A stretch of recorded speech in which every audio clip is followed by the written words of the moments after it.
어떻게 행할지를 자세히 주의하여 지혜 엄자같이 하지 말고 오직 지혜 인자같이 하여 세월을 아끼라. 때가 악하니라. 그러므로 어리석은 자가 되지 말고 오직 주의 뜻이 무엇인가 이해하라. 술 취하지 말라. 이는 방탕한 것이니 오직 성령으로 충만함을 받으라.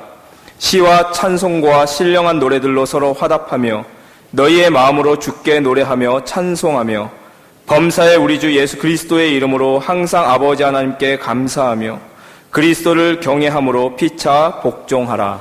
아멘.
아멘. 감사합니다.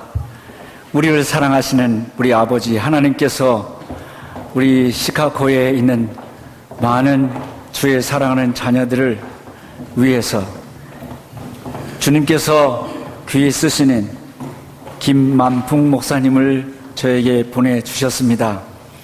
이 밤에 오늘 우리 두란노 침례교회 성가대 찬양처럼 불같은 뜨거운 성령이 임하게 될 줄 믿습니다. 이제 우리 김만풍 목사님 나오실 때에 우리 할렐루야로 다 환영하고 말씀 듣겠습니다. 우리 목사님은 워싱턴 지구촌 교회 지금 담임 목사님이시고요.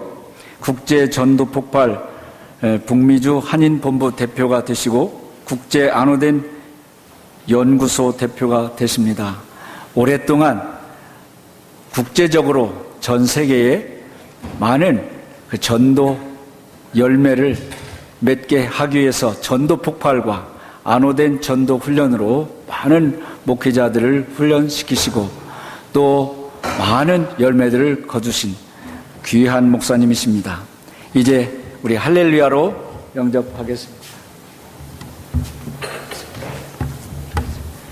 할렐루야!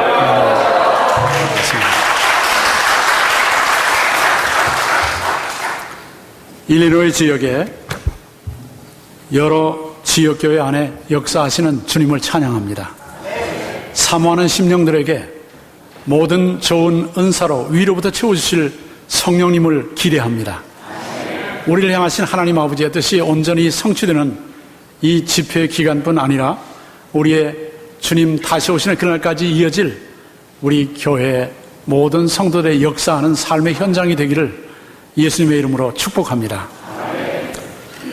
세상에는 아무 생각 없이 닥치는 대로 살아가는 사람들이 있지만은 대부분은 왜 삽니까? 이렇게 물어보면 행복하기 위해서 삽니다.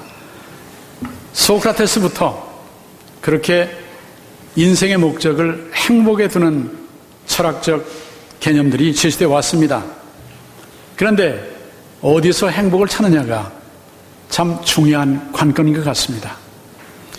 어떤 사람들은 미모를 가꾸는 데서 행복을 찾습니다.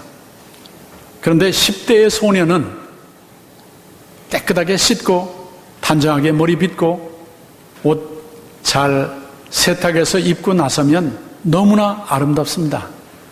그런데 20이 넘어 20 이렇게 들어가면 나이가 20 들어갈 때는 그냥 맨 얼굴로는 되지 않습니다. 화장을 해야 된다고 합니다. 그런데 30대에 가면 화장만 가지고는 안 되고 치장을 해야 그런 대로 낄 수 있다고 합니다. 그리고 40대에 가면은 가장을 해야 되고 50대에 가면은 변장을 해야 되고 60대에 가면은 환장을 해도 안 된답니다.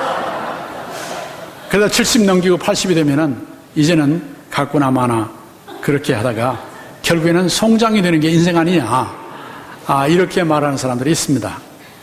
어떤 사람은 돈이나 이성에서 행복을 찾으려고 합니다. 그러나 돈 자체가 행복이 아니고 이성 자체가 행복이 아닌 것을 얼마나 많은 사람들이 실감하고 있는지 모릅니다. 어떤 사람이 길을 가다가 알라딘의 램프를 주었습니다. 이게 진짜일까? 꿈에 알라딘의 램프를 딱 주었는데 그 뚜껑을 이렇게 만져보니까 갑자기 펑 하더니 거인이 나타나가지고 주인님 무엇을 원하십니까? 말씀만 하십시오. 그러니까 즉시 나오는 얘기가 돈 그랬어요. 알았습니다. 돈 가지러 가는데 잠깐만 하더니 예? 여자 그랬어요. 알았습니다. 여자를 데리러 가는데 또 세워놓고 돈 여자 돈 여자 돈 여자 이렇게 하다가 이 하인이 한참을 혼동해가지고 망설이다가 알았습니다 하고는 그냥 갔어요. 한참 있다 왔는데 데려왔습니다. 머리가 돈 여자를 데려왔대요. 여러분, 어떤 사람은 편안한 생활에서 행복을 찾으려고 합니다. 사람이 편해야지.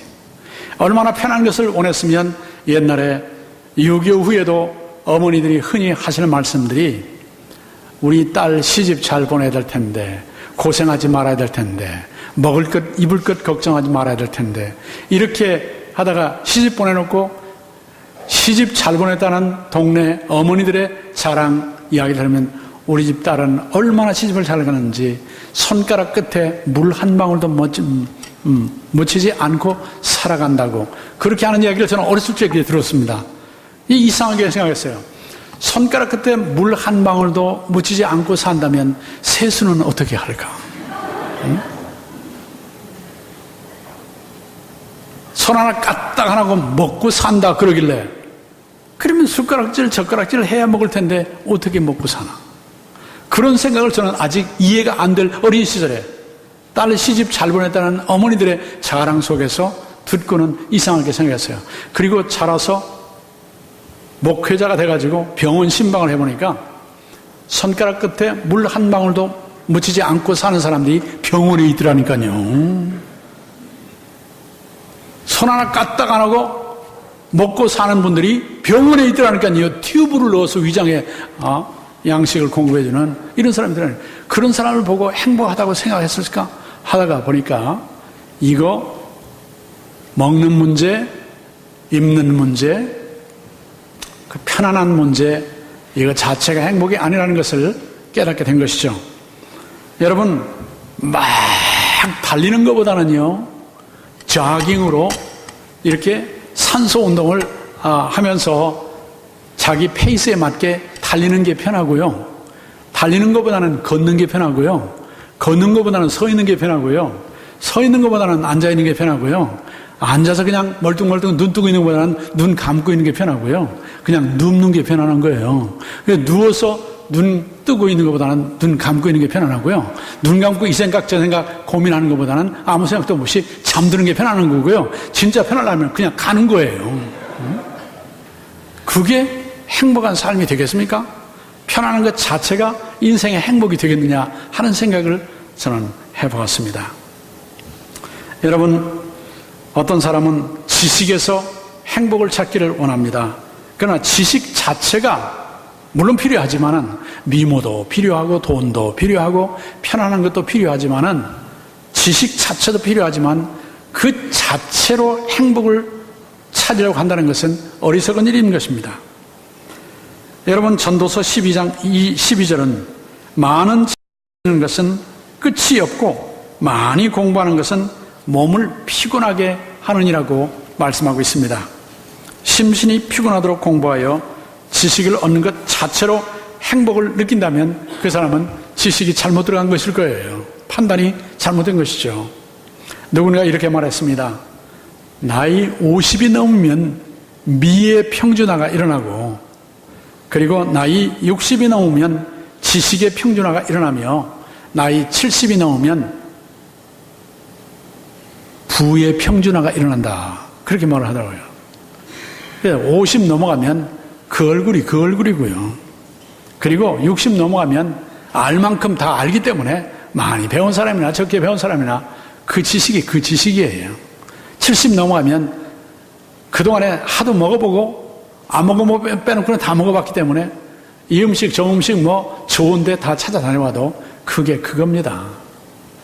여러분, 그렇다면 우리가 진정 행복을 추구하는 것은 당연한 인생의 목적일 텐데 어디서 진정한 행복을 찾아낼 수 있고 누릴 수 있으며 그것을 이웃들과 함께 나눌 수 있겠는가 하는 것이 우리의 관건입니다. 어떻게 살 것인가? 이번 집회의 주제입니다. 어떻게 살 것인가? 진정한 행복을 누리도록 어떻게 살 것인가? 이 명제를 가슴에 품고 첫날 저녁에 말씀을 나누고자 합니다. 그것은 주님 안에서 하나님께서 위로부터 우리에게 주시는 그 행복을 알고 받고 누리고 뿐만 아니라 나눌 때 하나님은 최대의 영광을 받으시고 우리는 최대의 행복을 누리며 우리 때문에 이웃들까지도 하나님 주시는 그 행복을 주 안에서 누릴 수 있게 된다는 성경 말씀이 우리에게 참된 길을 보여주고 있음을 믿으시면 아멘 하시기 바랍니다. 그렇습니다. 바로 그 행복을 찾아 누리시는 오늘 이 장에 나오신 주의 나라 온 백성이 되기를 주의 이름으로 축복합니다. 성경은 우리에게 주원의 행복을 누리라고 말씀하는데요. 우리가 그 행복을 어떻게 누릴 수가 있나요?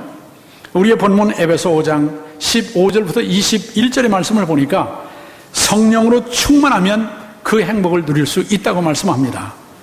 한평생 짧은 세월 낭비 없이 살아가면서 주 안에 있는 행복을 누리는 길은 오직 성령으로 충만을 받는 것이라는 말씀입니다.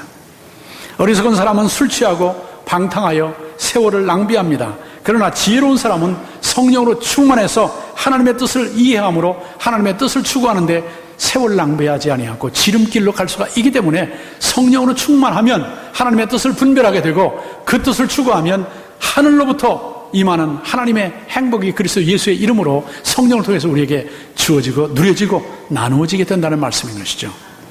에베소 5장 15절부터 18절의 말씀을 다시 봅니다. 그런즉 너희가 어떻게 행할지를 자세히 주의하여 지혜 없는 자 같이 하지 말고 오직 지혜 있는 자 같이 하여 세월을 아끼라. 때가 악하니라. 그러므로 어리석은 자가 되지 말고 오직 주의 뜻이 무엇인가를 이해하라 그랬습니다. 술 취하지 말라 이는 방탕한 것이니 오직 성령으로 충만함을 받으라. 그렇다면 우리가 성령으로 충만해서 주님의 뜻이 무엇인가 이해하여 주 안에 있는 행복을 누리는 구체적인 방법이 무엇일까요? 이전에게 그 방법을 배워 그대로 실천해서 주님이 주시는 행복을 바로 우리의 것으로 가정에서, 일터에서, 교회에서, 지역사회에서, 그리고 온 세상에 다니며 나눌 수 있는 우리 모두가 되기를 주의 이름으로 격려합니다. 첫째는 찬송하며 살라는 것입니다. 찬송 생활이 성령 충만을 얻게 하고 성령 충만을 유지하게 하고 찬송 생활이 성령이 우리에게 전달해 주시는 위로부터 임하는 행복을 누리게 해주는 놀라운 통로가 되는 것입니다. 여러분, 오늘 본문 5장 19절의 말씀입니다. 시와 찬송과 신령한 노래들로 서로 화답하며 너희의 마음으로 주께 노래하며 찬송하라고 말씀하고 있어요. 오직 성령의 충만을 받으라. 그 성령 충만의 길, 성령 충만을 유지하며 누리는 길, 그것은 찬송하며 사는 것입니다. 여러분, 성령으로 충만한 마음 속에서는 우리를 죄에서 구원하시고 하나님의 자녀로 삼으시고 영생을 누리게 하시는 하나님께 대한 찬송이 우러나오지 않을 수가 없습니다. 사도행전 16장을 보면 바울과 실라가 빌립보 지역에 선교를 갔다가 저 많은 귀신 들린 여종을 고쳐주고 나서 그만 돈벌이가 끊긴 것을 알게 된 그 여종의 주인이 관가에 무고를 해가지고 그만 붙잡혀가서 얼마나 매를 많이 맞았는지 모릅니다. 그때에 맞는 매는 볼기에 맞았습니다. 그리고 그때에 차는 착고는 손과 발에 찼습니다. 그렇기 때문에 볼기를 맞고 감옥에 갇혀서 착고를 찬 채로 있으면 닿는 데가 어디겠습니까? 엎드릴 수가 없죠. 착고를 찼으니. 그러면 뒤로 앉아야 되는데 땅에 닿는 데가 어딜까요? 엉덩이입니다. 거기를 태장을 맞았으니 앉을 수가 없죠. 그래 착고를 차놨으니 거기에 대지 않을 수가 없죠. 견딜 수가 없고 잠을 제대로 이룰 수가 없는 그 저녁에 원망과 불평과 좌절과 실망과 그리고 하나님께 대해서 섭섭함이 세상에 참 무서운 병이 암도 아니고요. 목회 한 40여 년을 하면서 이렇게 대하다 보니까 진짜 무서운 병이 섭섭병이더라니까요. 한번 섭섭해지면 암보다 무서워요. 그런데 이런 상황에서 하나님께 섭섭하지 않을 리가 없었을 것 같다 이런 생각이 드는데 바로 그 빌립보 감옥에서 착고를 차고 매맞은 엉덩이를 땅에 대고 견딜 수 없어 잠이 오지 않는 그 상황에서 밤 12시가 됐을 무렵에 바울의 입술에서는 찬송이 울려나왔습니다. 찬송이 하늘 보좌를 향해 올라갔습니다. 하나님이 들으셨습니다. 그 찬송은 하나님이 권능으로 역사하셔서 손발에 착고가 풀리고 옥토가 흔들리고 옥문이 열리고 그런데도 희한한 것은 아무도 도망치지 않았다는 것입니다. 도망칠 줄로 착각을 했던 사람 하나 있었으니 간수였습니다. 이제는 죽었다.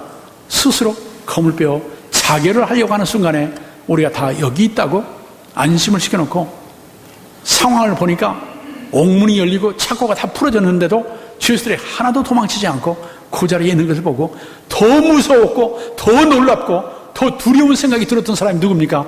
간수였습니다. 선생들아 우리가 어찌하여야 구원을 얻을꼬? 가라사대 주 예수를 믿으라 그리하면 너와 내 집이 구원을 얻으리라. 그 저녁에 간수는 자기 집안 식구들과 함께 복음 제시를 받고 구원을 얻어 빌립보 교회 초대교회 개척 교인이 됐습니다. 찬송이 하늘의 통로를 열어 하늘의 구원이 그 자리에 임하게 되고 이 모든 상황을 지켜보던 죄수들마저도 아마 감동을 받았을지도 모르겠습니다. 천국 가면 빌립보 교회 교적부를 한번 들여다보고 싶어요. 죄수들 가운데 몇 명이나 거기에 조인해서 개척을 했는지. 여러분, 찬송은 하늘 보좌를 움직입니다. 하늘의 권능이 임하게 합니다.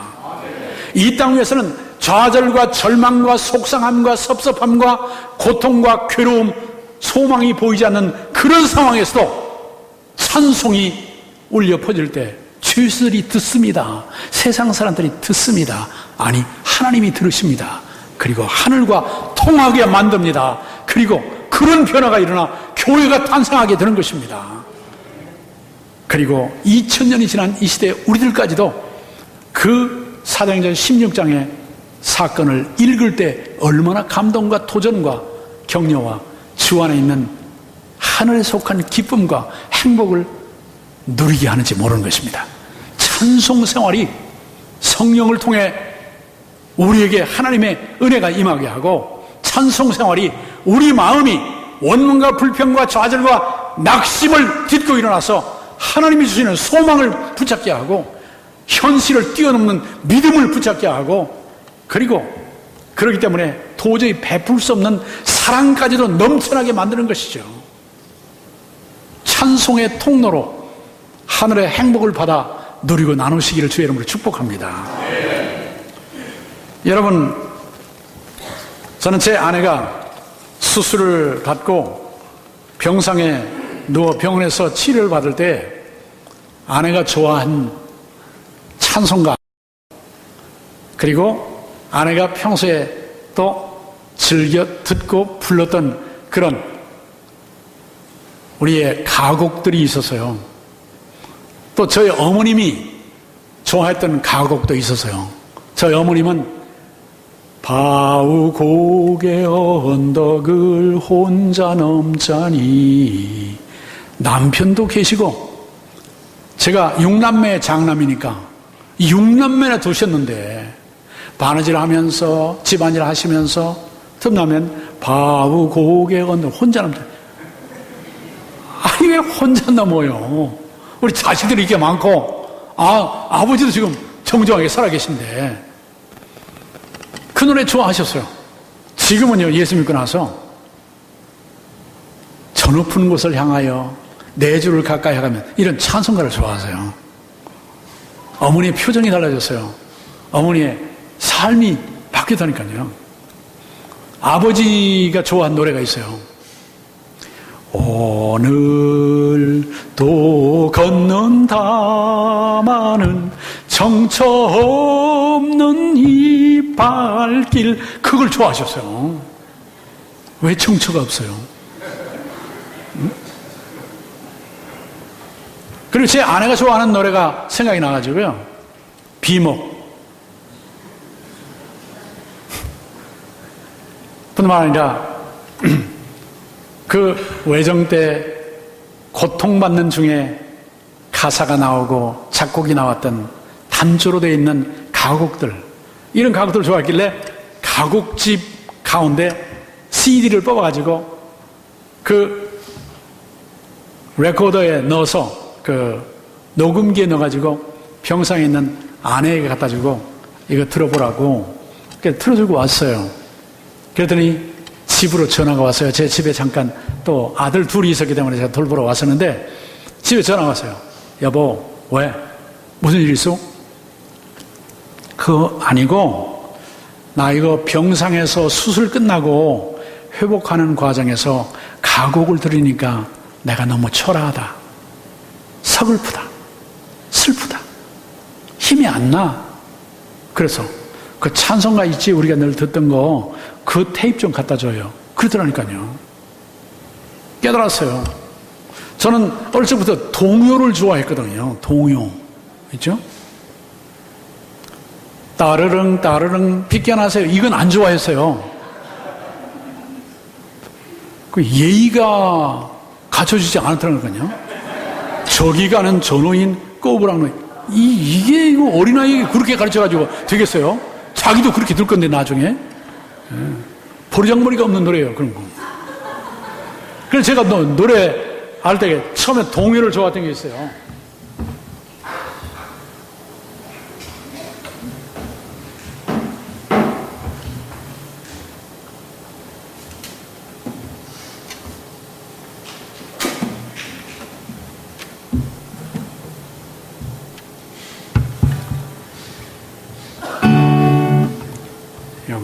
안 나가나?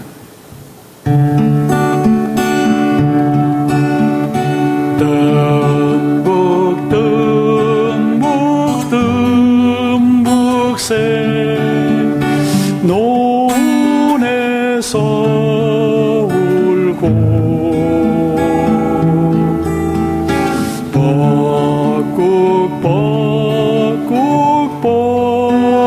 뻐꾹새 숲에서 울 때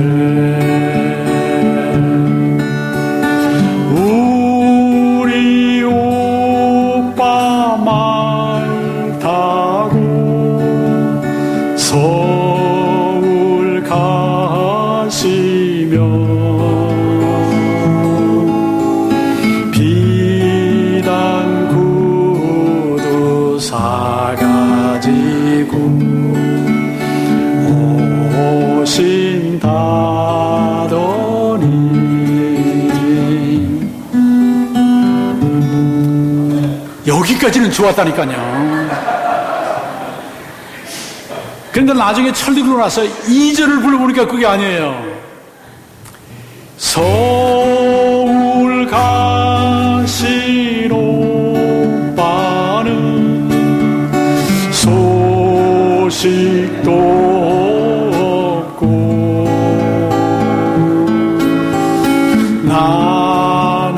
나뭇잎만 우수수 떨어집니다.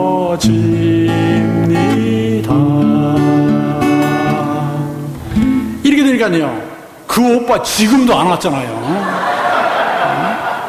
이거 서울 여기서 시카고에서 떠나면 14시간이면 충분히 가죠. 근데 아직도 안 왔어요. 저는 티네이저 고등학교 다닐 때 형들 누나들이 하도 많이 옆에서 불렀기 때문에 제가 배우지도 않았지만 들어서 그냥 저절로 지금까지 안 잊어버리는 그 노래가 있어요.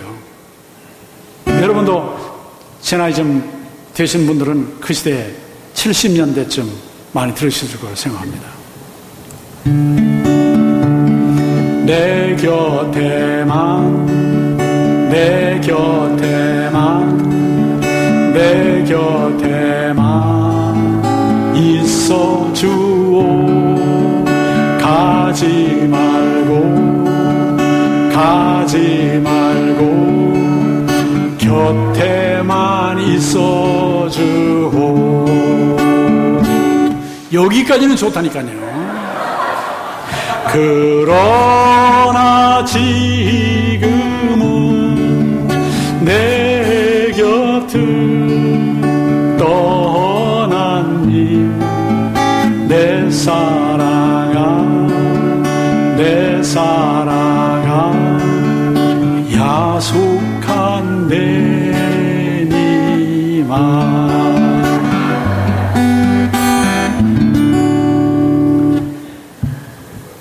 가만히 보니까요, 예수 믿고 나서 생각해 보니까 세상에 건전한 노래도 있어요. 코스모스 하늘 이런 노래들 건전해요. 그런데 건전한 것은 건전으로 끝나요.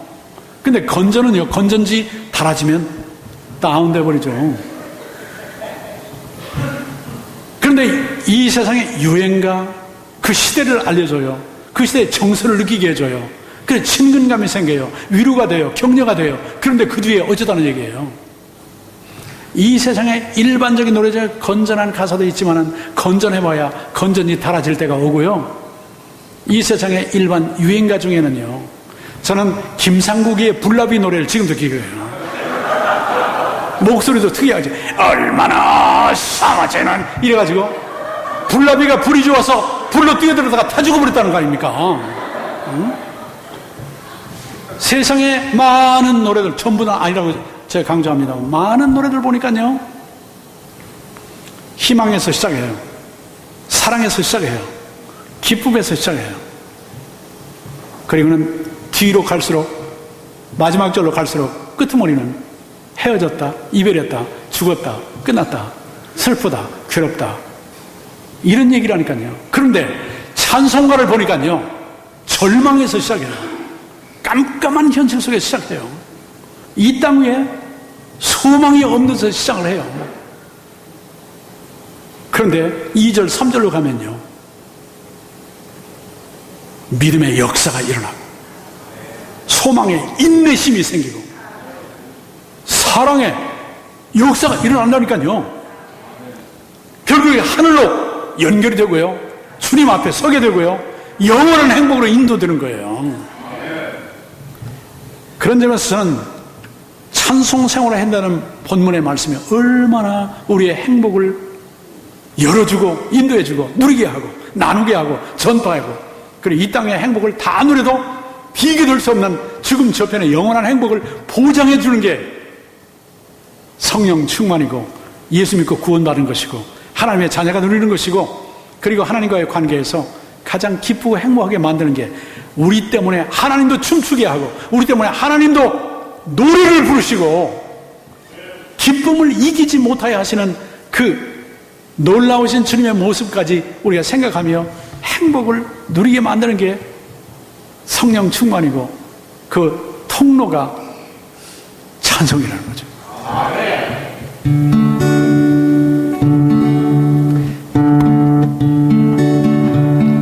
저 하늘에는 눈물이 없네, 거기는 슬픔도 없네. 저 하늘에는 눈물이 없네, 거기는 승리만 있네.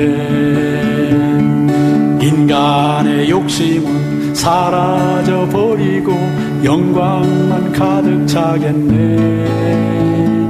우리의 주님과 나 함께 있을 땐 영원한 행복 넘치리.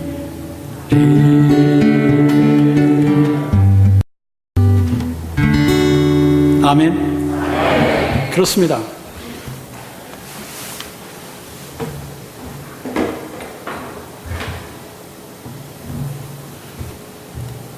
찬송 생활이 하늘의 통로를 열어 성령으로 충만할 때 하나님의 뜻을 발견하고 이 땅 위에 사는 동안에 모든 절망과 좌절과 장애와 함정을 뛰어넘어 주님이 영광을 붙잡게 만드는 거죠.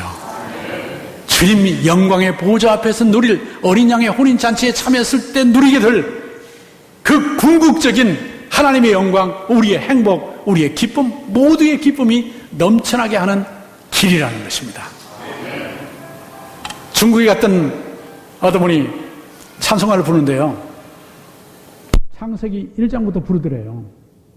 성경 한 장 한 장을 가사로 만들어가지고 요한계시록까지 부르는데, 제가 아는 곡하고는 달랐던 것 같아요. 제가 아는 곡은 이거예요.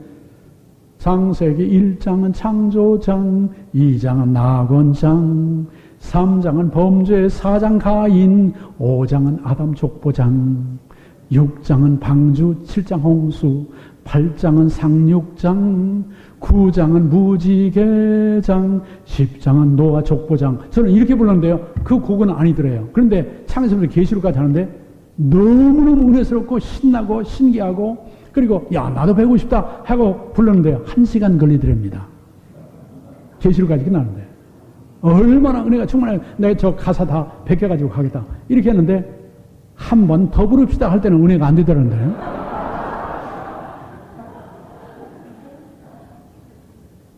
여러분, 우리는 진실로 아무리 힘들고 어려워도 우리 안에, 영혼 속에, 가슴 속에, 우리 몸 안에 건들면 나오는 게 찬송이 되기를 원합니다.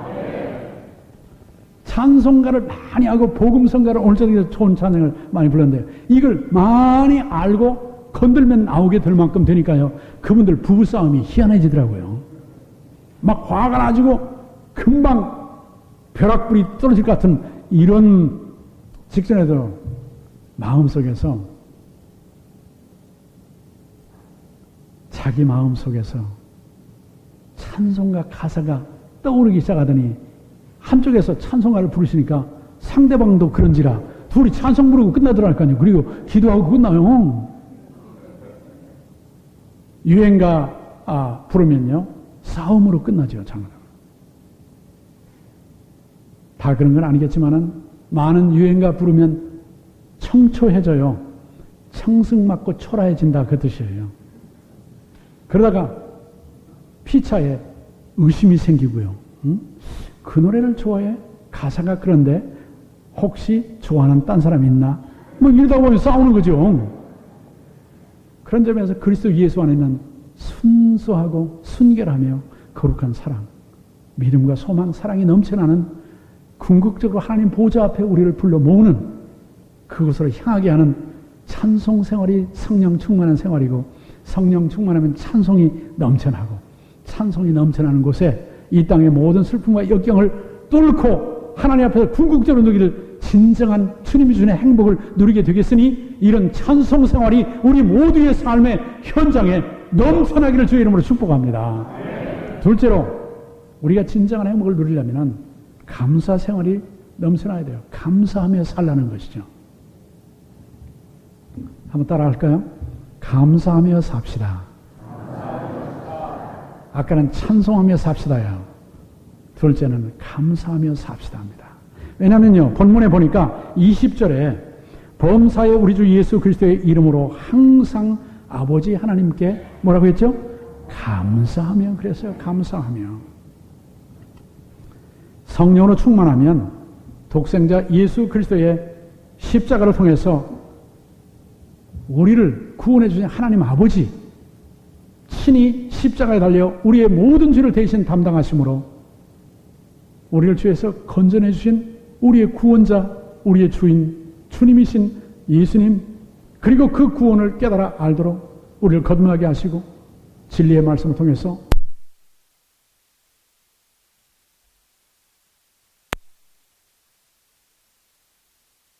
그리고 인쳐서 영원히 그 하나님의 자녀에서 벗어나지 않게, 거기서 떠나지 않게 끝까지 보증하여 주시는 성령님의 그 은혜, 이것을 생각하면 우리가 감사하지 않을 수가 없습니다. 감사가 얼마나 우리를 기쁘게 하는지 모릅니다. 행복하려면요, 심리학적으로 분석을 해보면 소속감이 분명해야 됩니다. 내가 누구에게 속했나? 소속감이 분명해야 돼요.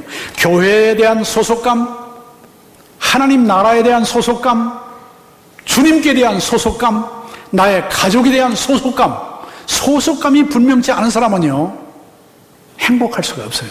만족할 수가 없어요. 불안해요. 평안이 없어요. 그러나 나는 그리스도께 속해 있고, 나는 하나님의 자녀고, 하나님은 나의 하나님이시고, 예수님은 나의 주님이시고, 나는 예수님의 것이고, 나는 성령님께 속해 있고, 소속감이 분명해야 되는 거예요. 그리고 성취감이 있어야 돼요. 하나님이 기뻐하시는 일들을 일터에서, 가정에서, 교회에서, 개인의 삶 속에서, 인간관계에서 주님이 기뻐하시는 그 일들을 이루어냈다. 내게 주시는 성령의 도우심과 은혜를 따라서, 내게 깨우치는 주님의 그 뜻을 따라서 하나님 아버지 영광을 위해서 내가 무언가를 오늘도 했고 내일도 할 것이다. 이렇게 성취감이 있을 때 행복이 느껴지는 거예요. 그리고요, 소속감, 성취감 뿐만 아니라 자기 자신을 하나님 앞에서 어떤 존재인지를 파악하고, 나는 지옥 갈 운명에 처해 있는 죄인에 불과하지만 하나님 앞에 내세울 자랑거리가 하나도 없는 존재이지만 하나님께서 사랑하는 독생자를 십자가에 내어 주시기까지 나를 사랑하사 나의 생명과 맞바꾸시면서까지 나를 하나님의 자녀로 삼아주시는 것, 내 존재가 나로 내 존재 자체로 멈춘다면 지옥의 영원한 형벌을 받아야 할 죄인이지만은 그러한 가치 없는 나를, 자격이 없는 나를 하나님께서 값없이 은혜로 먼저 예수께서 내가 아직 연약할 때, 내가 아직 죄인 되었을 때, 내가 아직 원수 되었을 때 십자가에 못 박혀 죽게 하심으로써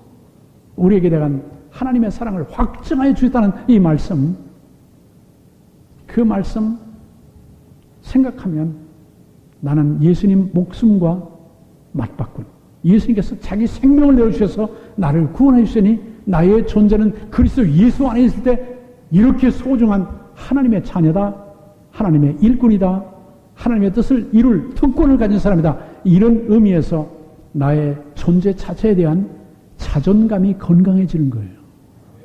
자존감이 건강할 때 우리는 진정한 행복을 누릴 수 있습니다. 소속이 분명하냐? 성취감이 있느냐? 그리고 자기 자신을 그리스도 예수 안에 있는 존재로 인식하고 존중하는 자존감이 건강하냐? 이 세 가지가 분명해지면요, 비굴해지지 않고요, 교만해지지 않고요, 언제나 주님 앞에 감사하고 겸손한 마음으로 설 수밖에 없고 행할 수밖에 없습니다. 이런 자세 가진 사람이 대인관계가 얼마나 부드럽고 아름답고 평안한지 모릅니다. 여러분, 그 행복을 누리게 만드는 게, 그것을 격려하게 하는 게 뭐냐면 감사합니다. 하나님 감사합니다. 그때 하나님 영광 받으시고요, 우리 때문에 기뻐하세요. 나의 남편에게, 나의 아내에게 여보 고마워요. 마음, 영혼에서부터 우러나오는 감사가 넘쳐날 때 배우자는 나 때문에 자존감이, 소속감이, 성취감이 새로워지고 행복이 느껴지는 거거든요. 아이들 보고 얘들아 너무 고맙다. 뭐가 고마운데요? 건강하게 태어나서 건강하게 자라는 것만 해도 고맙고, 한 가족이 되어 기쁨을 주니 그것이 고맙고, 더구나 예수 믿어 함께 주님을 섬기니 너무너무 너를 볼 때마다 귀엽고 고맙고 감사하다. 그렇게 할 때 아이들이 소속감이 분명해지고 자존감이 건강해지고 성취감이 일어나는 겁니다. 아멘. 부모님에게도 마찬가지예요. 목사님에게도 마찬가지예요. 성도들에게도 마찬가지고요, 선교사님들에게도 마찬가지예요. 내 민족에게도 마찬가지고요, 다른 민족들에게도 마찬가지인 거예요. 감사합니다. 마음이 느껴지게 감사가 표현될 때 가슴이 뭉클해지고 돌아서서 눈물 닦아요. 너무 고맙고 기쁘니까. 그리고 내가 더 열심히 살아야 되겠다, 내가 더 헌신하고 봉사해야 되겠다, 이런 생각이 들죠. 근데 왜 감사를 못하느냐? 감사를 들어보지 못한 사람이 감사를 못해요. 감사하다는 말을 어렸을 때부터 듣지를 못한 사람이 자랄수록 감사를 못해요. 그리고 감사를 하기는 했는데 받는 사람이 감사는 뭘? 말이나 말지, 이런 소리만 듣고 자란 사람은요 감사 못해요. 그런데 고맙습니다, 감사합니다 이렇게 말할 때 상대방이 받아줄 때 그래요, 저도 고맙지요, 저도 고마워요, 감사해요, 이렇게 감사를 감사로 받을 때는 감사가 더 넘쳐나게 됩니다. 이걸 못해요, 많은 사람들이. 여기 일리노이는 그렇지 않은 것 같은데 저희 동네는 그렇지 못한다는 거. 잘. 감사와 칭찬은 함께 갑니다. 그런데 감사하다는 말, 수고하셨습니다, 잘하셨습니다, 이런 말을 참 못해요. 그런데 가만히 보니까 몇 사람끼리는 하더라고요. 그래서 제가 왜 그러면 저한테는 고맙다 소리 안 합니까? 감사하다 소리 안 합니까? 제가 그랬어요. 그랬더니 아이고 목사님께 고맙고 감사하다 칭찬하면 교만해질까봐 못하는 거죠. 저는 심리학을 했지 않습니까? 많은 사람을 상담해 봤지 않습니까? 목회만 해도 70년도에 시작해서 지금 2014년도가 됐으니까 44년 된 거예요. 근데 그동안에 만나보니까요. 고맙습니다. 수고하셨습니다. 잘하셨어요. 이런 말을 들어보고 건강하게 받아들이고 되받아 상대방에도 그렇게 표현하는 사람들은요. 교만하지 않아요. 그리고 비굴해지지 않아요. 건강해요. 그런 사람 가까이 하고 싶죠? 만나 대화 나누면 즐거워요. 대화 끝나고 나면 더 즐거워요.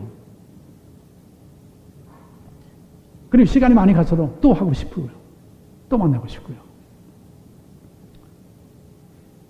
어떤 60대가 넘은 부부가 이혼을 하겠다고 저에게 찾아왔어요. 그래서 저는 이혼 전문이 아니고 결혼 주례 전문입니다. 그래서요. 그랬더니 그래도 저보고 이혼을 해야 되니까 이혼하도록 해달라는 거예요. 부부가 함께 하더라니까요. 그래서 왜 이혼을 하려고 하시는 겁니까? 이렇게 물어보니까요.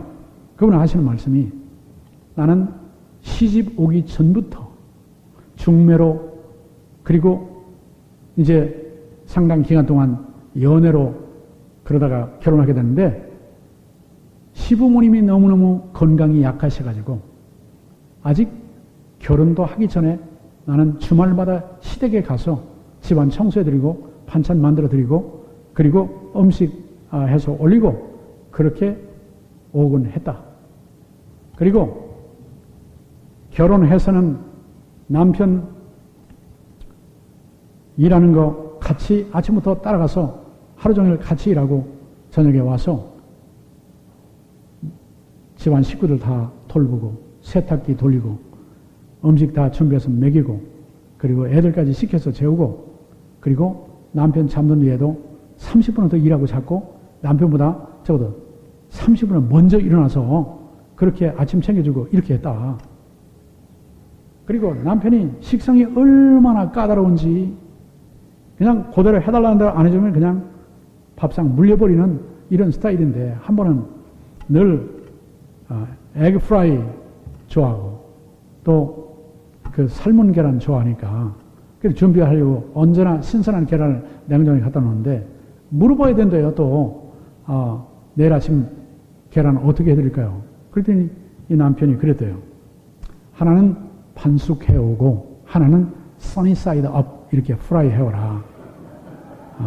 후추하고 소금 옆에 넣고 그래서 아침에 일어나가지고 반숙을 하는 데는 시간 잘 지켜야 이게 반숙이 되지. 그렇지 않으면 너무 익어버리든지 너무 서럽든지 이렇게 되죠. 그리고 또 껍질 잘 까지게 하려면 그 삶아 놨다가 찬물에 좀 잠깐 담갔다가 꺼내야지. 너무 오래 담가놓으면 다 식어버리고 그냥 너무 빨리 꺼내면 그 겉껍질과 속껍질이 그냥 아예 붙어가지고 이게 까지기도 제대로 않고 이렇게 되기 때문에 그것도 시간 맞추고 그 다음에 써니사이드 업 할 때는 프라이팬 한 가운데에 노른자가 깨지지 않게 한가운데 또 흰자 한가운데에 들어가게 해야 되고 그 내려놓을 때도 깨지거나 찢어지지 않게 그렇게 정성껏 해서 갔다가 바쳤는데 심사가 어떻게 뒤틀렸는지 쟁반을 룸서비스로 딱 이렇게 받아놓고는 이 프라이 써니사이드 업 봤다가 반숙한 계란 이렇게 봤다가 이렇게 하다가 아내를 딱 쳐다보니 뭐 잘못했어요? 아니 이 프라이 해야 할 계란은 삶아놓고 삶아야 할 계란은 프라이 해놓다니 이게 말이 되냐 말이야. 이렇게 따지더라는 거예요. 세상에 트집 잡기를 작정한 사람이죠. 그래도 참고 지금까지 해왔다는 거예요. 이민 와서는 남편은 한국에서 안 하던 일을 하나 더 하고 골프. 자기는 한국에서 안 하던 일을 미국에서 하나 더 한대요. 그건 뭐냐니까 한국에서 남편 직장 따라갔다가 집에 와서 돌보고 그러는데 이제는 아이 라이드까지 자기가 다 줘야 되는 이런 교육까지 책임져야 되는 이런 일을 했는데 아니 그런데요 너무너무 잘하셨는데요 희생적으로 하시는데 왜 이혼을 하십니까? 지금까지 사시고 애도 다 컸는데 그런데 이날 이때까지 이 작자가 나한테 고맙다는 말을 단 한마디로 안 했다고. 내 이런 인간하고 어떻게 사냐고. 데이트할 때 차값은 되게 남자들이 내지 않았습니까? 이거 내가 냈다는 거예요. 그 부인 얘기가. 그러면 고맙다 소리도 안 한다는 거예요. 그래서 제가 그 남편에게 어쩌다가 이렇게까지 됐습니까? 지금이라도 늦지 않았으니까 부인 손을 잡고 여보, 내가 그동안 너무 미안했어. 정말 미안했어. 사과하고 고마워요, 여보. 그렇게 고맙다 소리 한번 해보세요. 그랬더니요, 부인은요, 그동안에 말하면서 이혼하겠다고 아까 그런 얘기를 하면서 막 눈물 범벅이 되니까 막 마스카라가 다 이렇게 흘러내려가지고 그냥 범벅이 광대 얼굴처럼 됐는데 그 말을 하니까 눈이 반짝 빛나는 거예요. 지금이라도 한마디 하면 내가 살 수 있을 텐데. 그런 표정이 나와요. 그래서 제가 남편에게 좀 해보세요. 그랬더니 여기서요? 그래요. 제 증인이 있는 데서 해야지 어디 가서 할 겁니까? 하세요. 꼭 말로 해야 됩니까? 아, 말씀 잘하셨어요. 말로 안 해도 카드로 하든지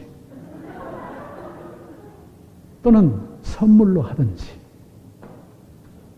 아니면 표정으로 하든지 가슴 속에 고마운 느낌이 와 닿을 수 있도록 그렇게 했으면 말로 안 해도 되죠. 그렇게 했습니까? 그러니까 막 부인이 막 눈이 아주 사나워져요. 안 했다는 거죠. 제가 독촉을 하고 부인이 막 짜려보고 있고 막 눈둘 바를 모르고 바닥을 쳐다봤다가 부인을 힐끗 쳐다봤다가 저를 한번 힐끗 쳐다봤다가 천정을 바라봤다가 벽을 쳐다봤다가 창밖을 바라봤다가 그렇게 뜸을 들이니 결국에는 저 벽 구석을 쳐다보네요. 고맙다고 칩시다.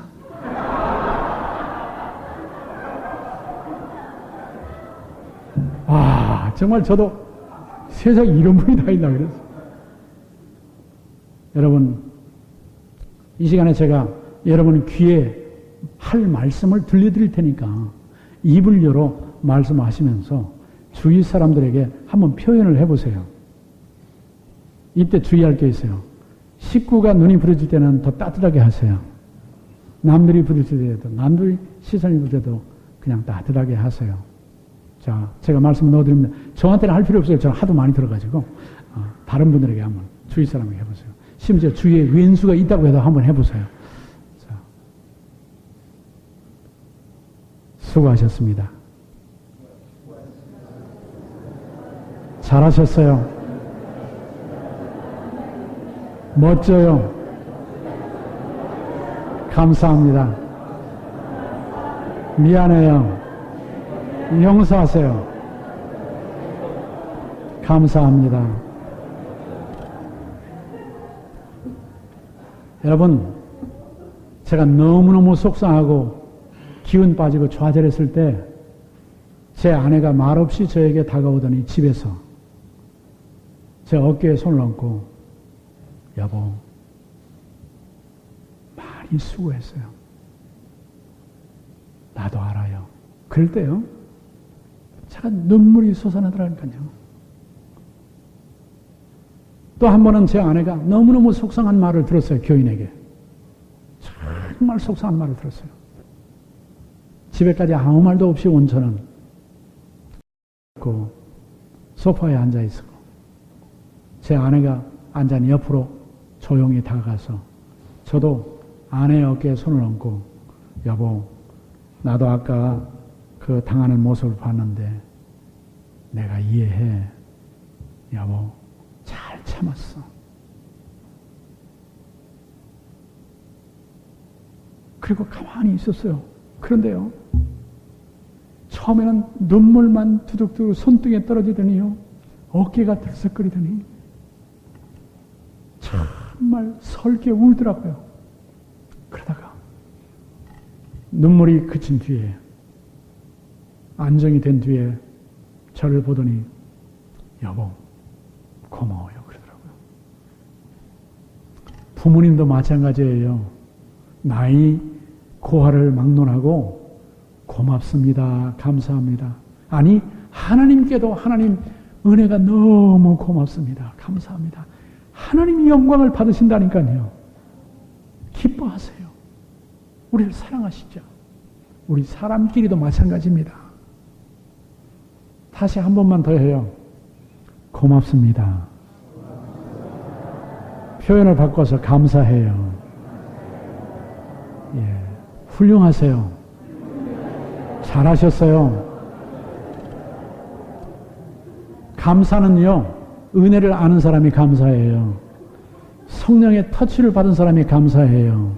성령으로 충만한 사람이 감사가 넘쳐나요. 감사할 때 성령이 우리 안에 더 역사하시고 힘있게 우리를 주장해 주시고 이끌어 주세요.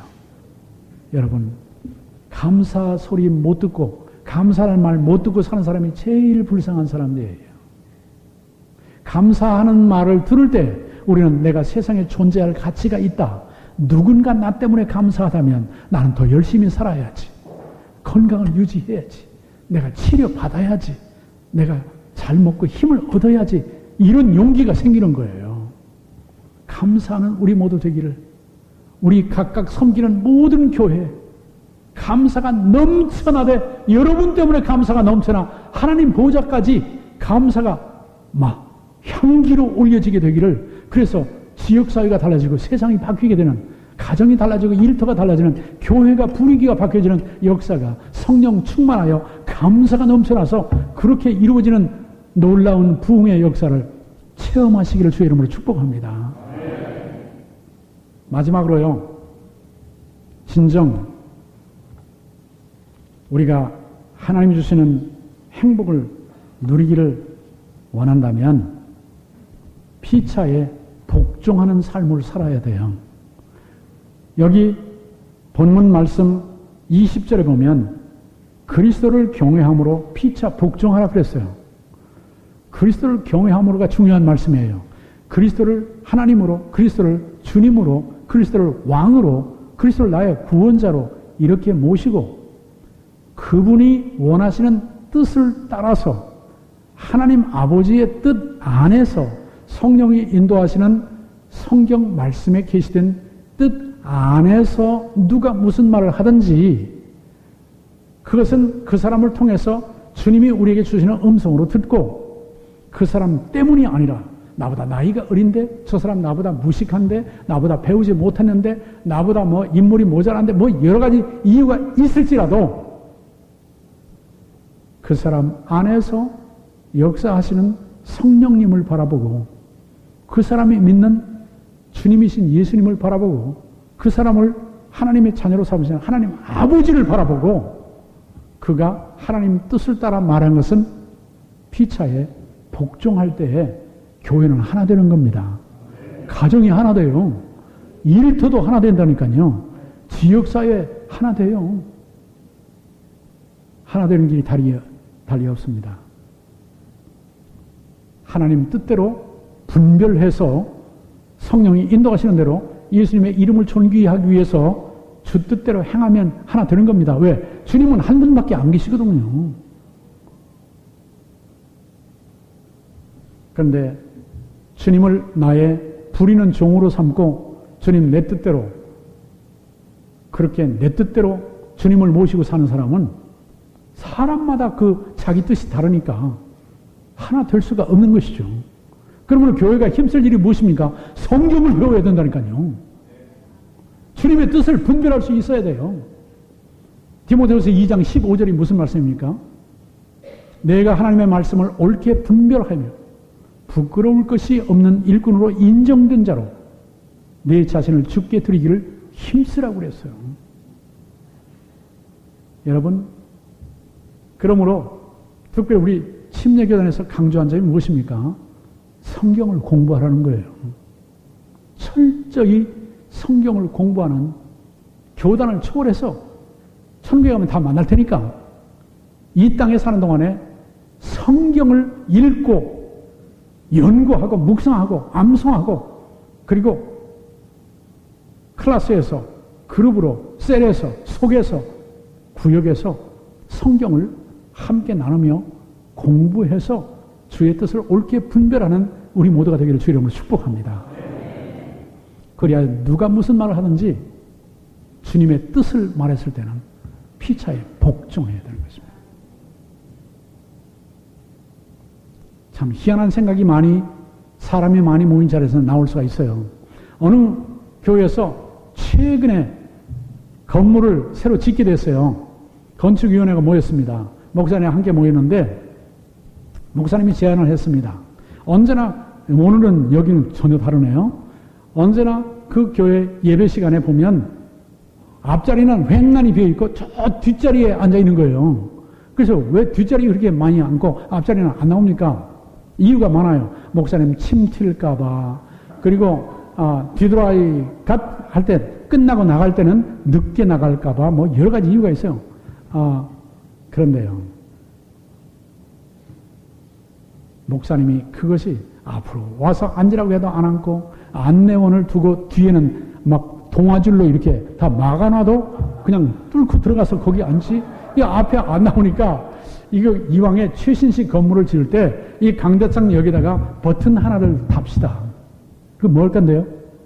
이게 봐가지고 예배를 시작하려고 하는데 뒤에만 앉아있고 앞에가 비었으면 이걸 꼭 목사님이 누르면 뒷자리가 앞자리로 싹 바뀌게.